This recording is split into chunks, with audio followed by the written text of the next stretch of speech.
lovely people. Welcome back to my channel. My name is Jenny and I'm here today to do my January reading wrap up. I feel like January was such a long, drawn out month, and I'm pretty glad that it is now finished. It also feels like these books that I read them ages ago when it's only been a few weeks. So I will get started. The first book that I finished in January was Breakfast with Scot by Michael Downing.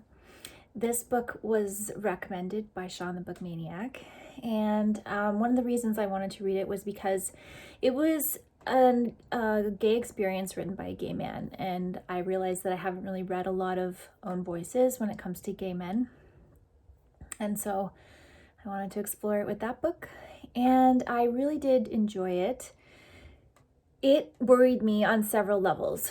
It was supposed to be really funny, which always worries me with books when they talk about how humorous they are. I start to freak out that I'm not going to find it funny and I'm going to miss the joke. For the most part, I did get the jokes in this book. This book was written in 1999, and I feel that's really important to mention because a lot of the themes, the LGBTQ plus themes that were represented in this story, would be so different if the book was written today. So I found that really interesting in terms of placing it in the history of LGBTQ plus literature. I thought it was really interesting.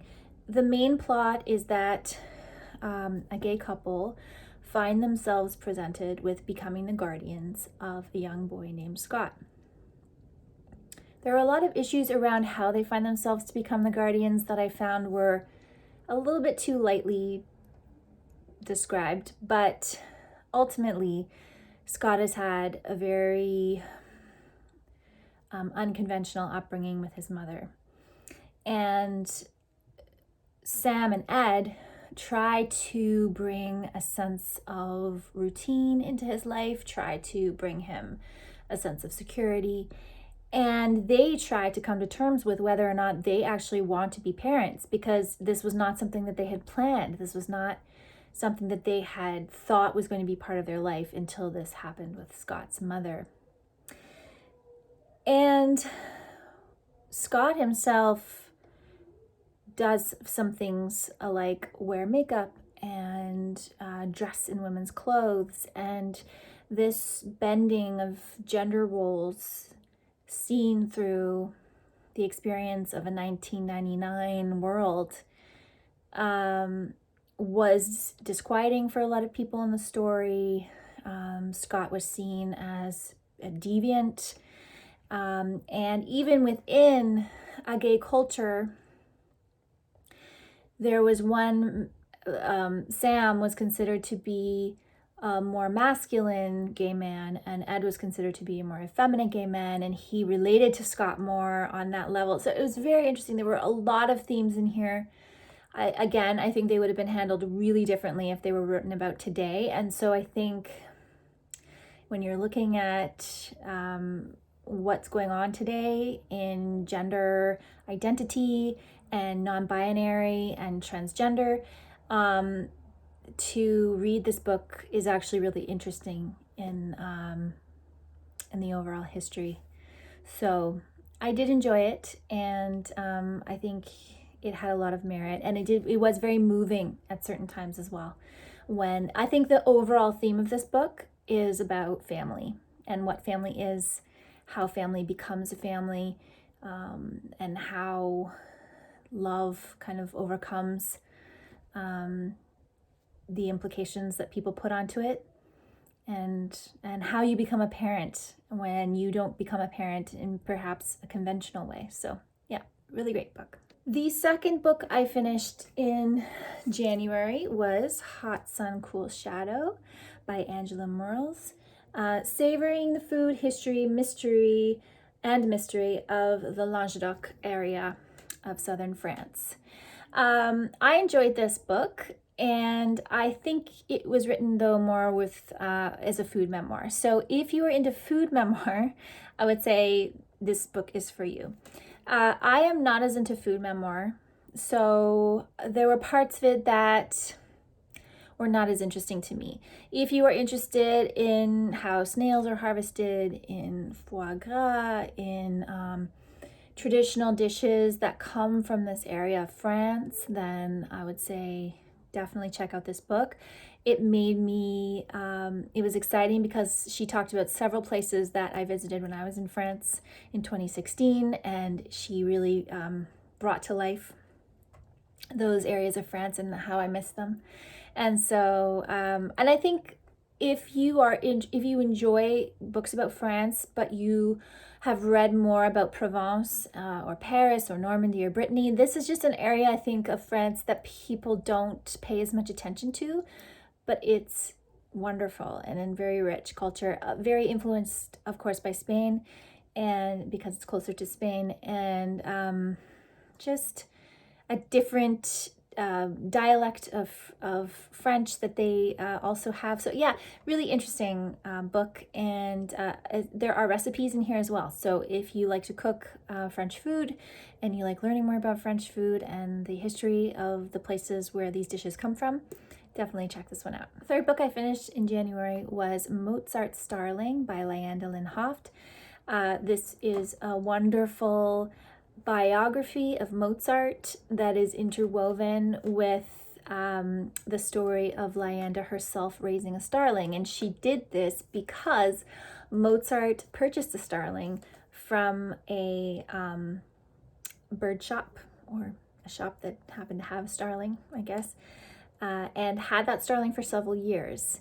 And since he didn't live to be very old, I can't remember if he was 34 or 36 when he died, very young. You know, that starling was quite an influence in his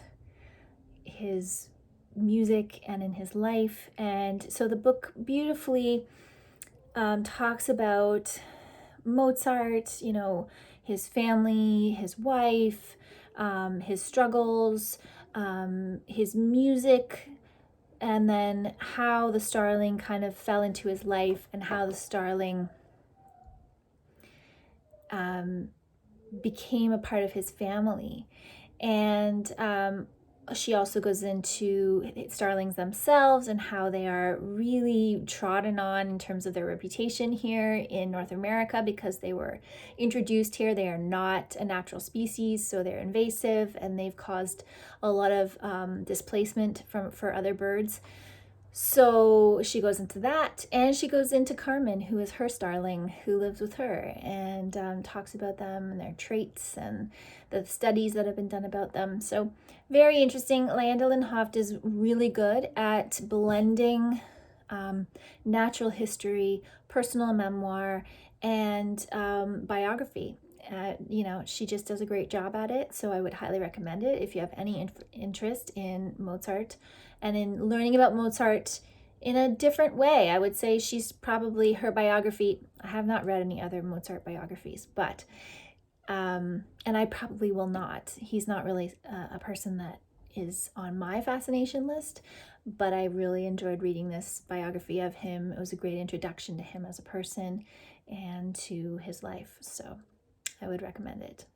The fourth book I finished in January was called December 8th, 1980, The Day John Lennon Died, by Keith Elliot Greenberg. It took me a minute to remember his name. So this was interesting for me.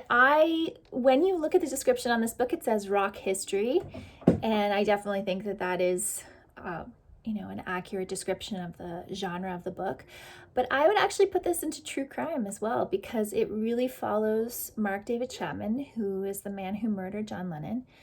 And what Greenberg did really, really well was he made every single person in this story really well-rounded and complex. So it wasn't a surface book at all. It covers the history of the Beatles. It covers John Lennon's personal life. It covers what happened to all of the Beatles after they broke up. It covers different individuals living in New York on the day of December 8th, 1980, talks about their lives, talks about what they were doing. Police officers, bartenders, wrestlers, people who also lived in the same building as John and Yoko, the mayor, just a lot of different people, what they were doing that day, where they were going, what happened when they found out that John Lennon had been shot. And I thought he did an excellent job. It was so well written. It was so compelling. I was moved to tears several times. And yes, I would say that my fandom, my fan relationship to John Lennon and Yoko Ono gave me an emotional reaction to hearing the details of his death. But I do think that Greenberg wrote the book so well that it draws you into the story. He also made, Mark David Chapman into a sympathetic character. I mean, he did something horrible. He's still in prison because of that. But he was a human being. He is a human being who had good points and bad points and made a horrible decision. And so I think he just illustrated it really, really well. So if you have any interest in learning about John Lennon and that day, I would recommend reading it. I think even in terms of just a historical record of a certain day in New York history, I would say it is a very interesting read, especially when you put it into context with some of the other horrible things that have happened on individual days. So if you're thinking about September 11th or something like that, I think up until that time, this murder was just one of the worst things that had happened to New York City collectively. And the whole city reacted to this happening. So yeah, I thought it was really well done. Really enjoyed it. The next book I finished in January was The Good Muslim by Tahmima Anam. And I have to say it was a pleasure all around to read this story. It is the second book in the trilogy, the first book being A Golden Age, set in Bangladesh. This one is set post-Civil War, post-war with Pakistan. So you learn about the aftermath. You learn about things that people across Bangladesh were dealing with after the war was over. You follow the same three characters as A Golden Age: Rahana, the mother; Maya, the daughter; and Sohail, the son. A lot of things have changed in this story. Sohail has gone from being a revolutionary, a modern young person, to finding solace in a fundamentalist view of religion. And so he becomes a fundamentalist Muslim. And this is very much not what Maya believes in, and she very much fights against it. And the closeness that the brother and sister had in the previous book is challenged and ultimately damaged beyond repair because of these choices. But, Maya also makes choices that are questionable. It's very much about all the gray area between the way people act during a time of war and afterwards, how people come to terms with what they've dealt with in war. It's about family, it's about responsibility, it's about letting go of things, like how to hold on to someone. There's also, I would say, if you have any sensitivities towards child abuse or child neglect, I would say this book might trigger something for you. So just be wary of that when reading the book. That was a very hard part to read through for me. But oh my goodness, it was just as good as the first one. And I just think she's such a talented writer. Before reading A Golden Age, I really knew nothing about Bangladesh, and nothing really about just average, everyday Muslim culture and living your life, just being Muslim. And these two books are just so good at talking about that, explaining it, showing it, just exceptional. So please read these books. I think they're really, really good. And I feel really lucky. I did read some really great books this month, and A Good Muslim was, The Good Muslim was in there. So I also read this big bad boy this month, Wolf Hall by Hilary Mantel. I'm not going to talk about it here because I'm going to wrap it up in a separate video all on its own. And as you can see, I have a few notes in here of things that I'm going to talk about in that video. So you'll have to wait and see what my reaction was on that one. Overall, it was a great reading month, and already into February, so I will be back again soon with my February TBR. And thank you so much for watching.